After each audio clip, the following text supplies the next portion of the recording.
Welcome back, ladies and gentlemen. Sector 3 of Conquest. We are here ready to ground and pound. Get through those feats nice and easy, do you know what I mean?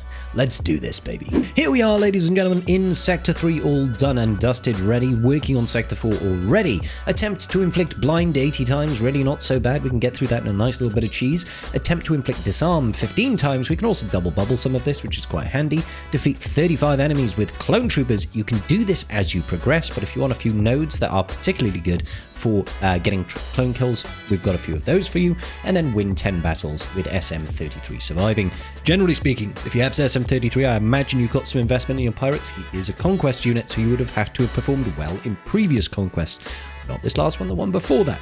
So I imagine many of you have got some level of investment inside of SME as well. Okay, let's start off with some pretty basic blind cheeses. Now, obviously, blind, one of the best characters you can use for blind is Chupio. Okay, he has got an AoE blind. There's a number of ways you can use him. In particular, the final boss node over here, it has 8 enemies on the field, right? You've got the tank at the back, you've got the rocket droid, and you've got 6 B1s. So you can blind and AoE blind that guy if you use something like, Chupio, alongside the likes of like the new Omega to reset cooldowns. You can even throw in people like Jabba for blinds, and you can throw in people like Wrecker Mercenary, as well as CX2 for disarms. You can get a lot of those feats done very, very well on this node.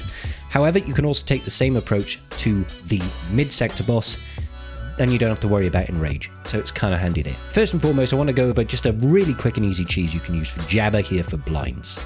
Okay, so what we're doing is we're going with Jabba, Hermit Yoda just in case, Wat Tambor, and Armorer. You really don't need Hermit Yoda, he's not necessary at all. You could probably drop him, truth be told, and you could even probably take a risk and maybe take in like either Wrecker Mercenary, so that you can get some disarms over here. You've got this Colossal Smash disarm, cooldown of 2, but CX2 is actually more ideal. CX-2.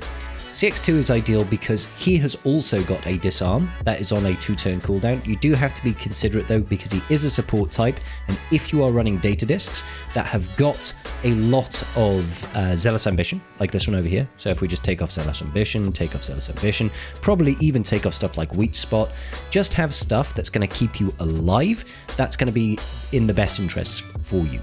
Let's go ahead and try that out, shall we? In fact, let's do it this way. Let's go in with CX2 and let's take in Wrecker. You can, if you want to, just go in with just Jabba and Wat. Place the weapons tech on there, the tanks tech on Jabba, keep him survivable.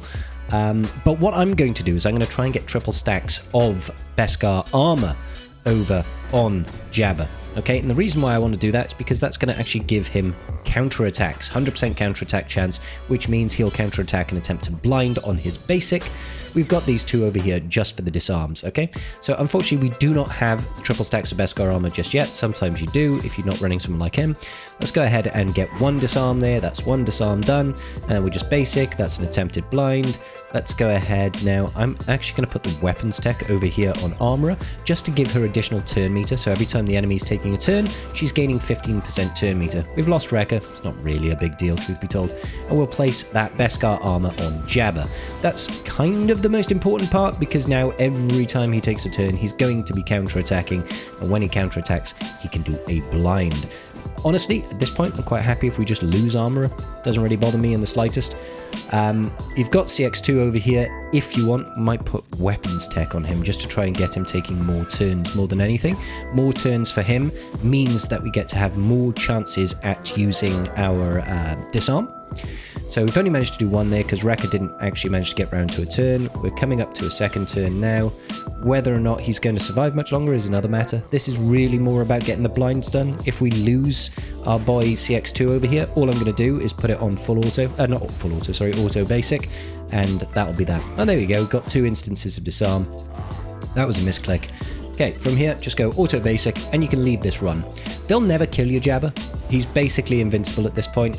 He's got tank tech, he's going to dispel any debuffs that's got on him that aren't locked. He's got triple stacks of that Beskar armor.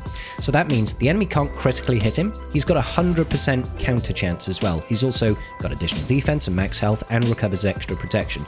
This guy is basically recovering 70% protection at the start of his turns.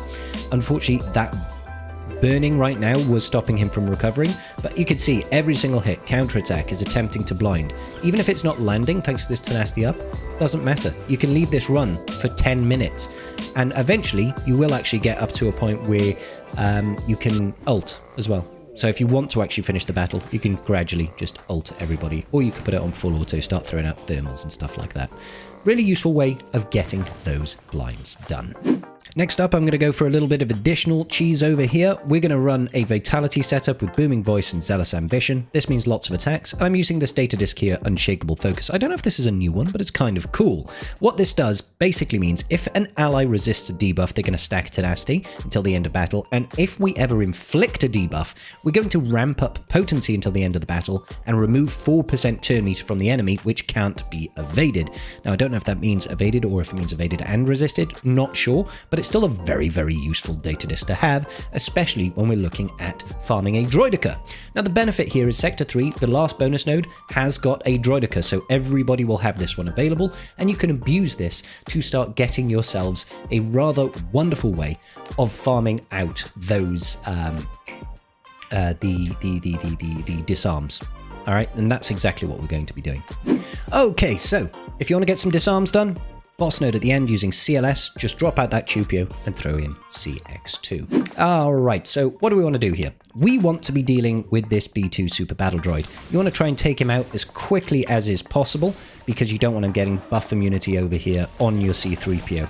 So let's go ahead, flip this on back and reverse it, focus down that B2. After the B2 is gone, you really want to be dealing with the B1 Battle Droid. Take out as many stacks, and you want to start putting Translation on your CX2.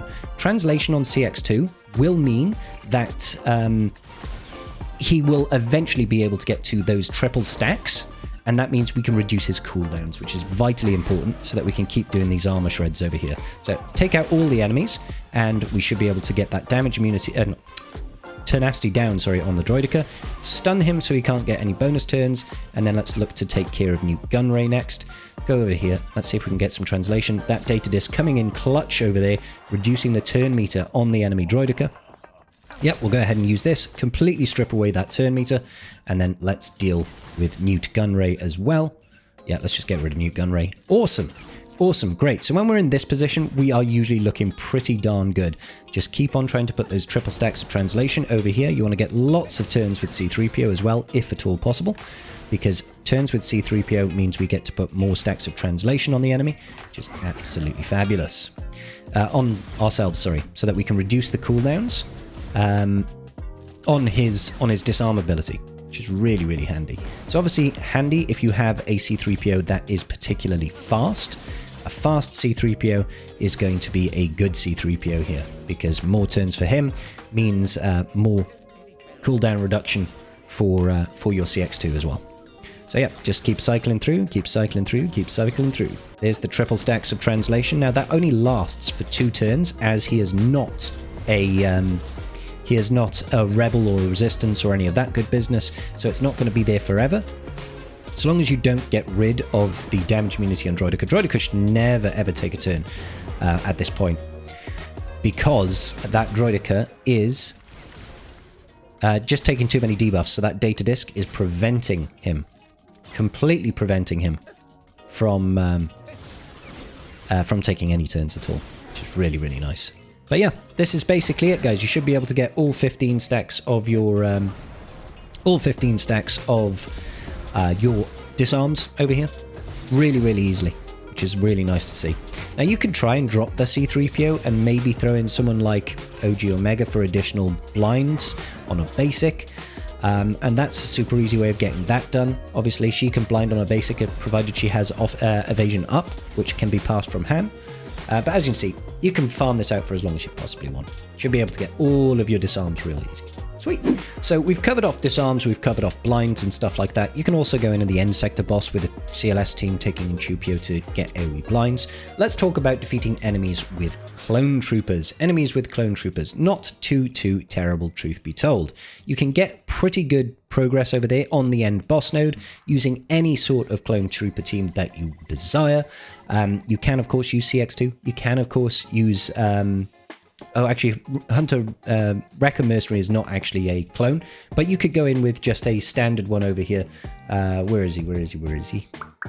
Yeah, there we go. We've got C-Rex, for example. You could go in with these guys without any real issues to give yourself, you know, lots of kills with clones against this end sector boss. Thankfully, the reason I recommend this one is because look at all these units, and they can respawn.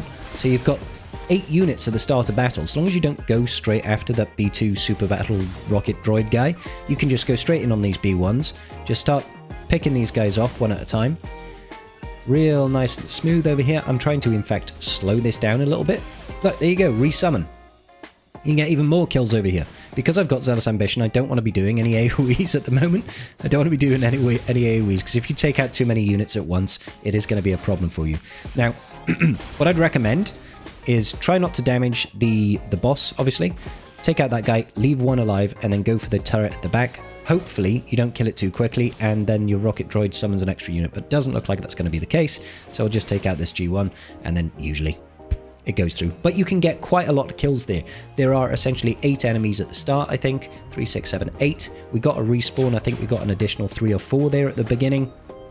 Really, really good way of getting some additional kills. You can get 10 plus kills. You'll be able to do it in 2 or 3 battles.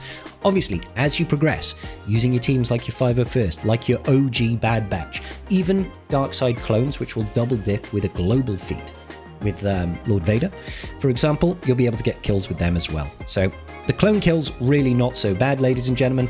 Lastly, it's just Smee surviving. I don't really think I need to show you too many teams for this. Use your full pirates. If not got pirates, use something like Afra. Afra with Darkside droids works absolutely fine.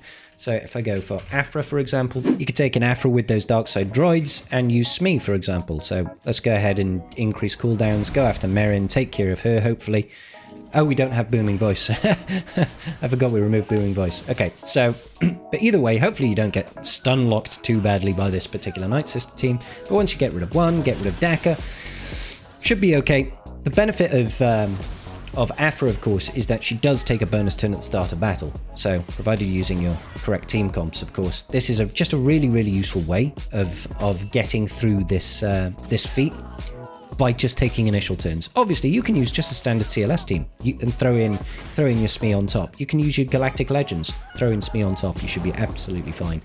But yeah, long story short, I'm sure you have many teams that you're able to get some kills in with SM33 as well. Let's go take a look then at the mid-sector boss and the end-sector boss. Mid-sector is Saw. We've seen him already. We need to win with Maz and Balin in our squad. Now, Balin is a legendary unit. Maz is the Conquest unit from before. I imagine if you have these characters, you've probably got them loaded up together already with some decent levels of investment. However, you can get both of these feats done in one battle if you've got a decent level of investment in your roster overall. So let's go ahead and find the footage that I've got for that. Now, personally, I went in with Leader's Resolve and Zealous Ambition, just using an Adrad team. The reason I like Adrad for this is because with Zealous Ambition, with Leader's Resolve, with Vitality and stuff like that, Adrad just dunks on things. He just destroys things in big AoEs, and a lot of people will have Adrad because he is an R9 requirement for the Profundity. So, well worth doing. 250k on a basic's not bad, and that gets you both of the feats done in just one battle. Easy, guys, easy. So, for the end sector boss, there are 2 things that we need to do. First and foremost, we need to win with Savage. Savage. It's like Que Sera Sera. No, I'm sure it means Savage Savage. God. And the other one, you got just a weird ass team over here. We'll start off with a solo Savage then. It's really not a problem. So you go, boom, Savage. Mine is a Relic 7 Savage, nothing special on modding. 243, 82k health. Garbage. Truth be told, let's be real. Everybody make fun of my Savage in the comments down below. All I'm looking to do is take out the boss. Like, I'm just looking to go straight in on him. You can pretty much go full auto. Target the boss until he is gone. Wait for it. He's nearly lost all his protection. I don't know why he doesn't have a health bar. It's kind of peculiar. But it is still there. You just have to look at the top right corner. Once he drops below 50%, Savage will do the big hit. Not enough to actually take him out, as you can see. But he's getting there. He's getting there. There we go. Taking care of him. Now, eventually... I love doing this, by the way. You target the tank at the back. You're just like...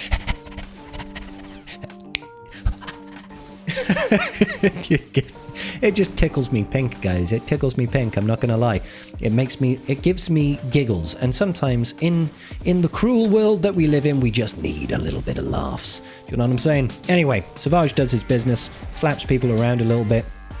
It's not difficult if you've got a decent level of relic investment, okay? Usually when there's 1b1 left, that's when this battle ends. I don't know why. I'm not here to answer why, guys. I'm just here to provide results. Good. Victory. And the other one is with Chief Chirper, Palpatine, Royal Guard, Sunfac, and Stormtrooper Han.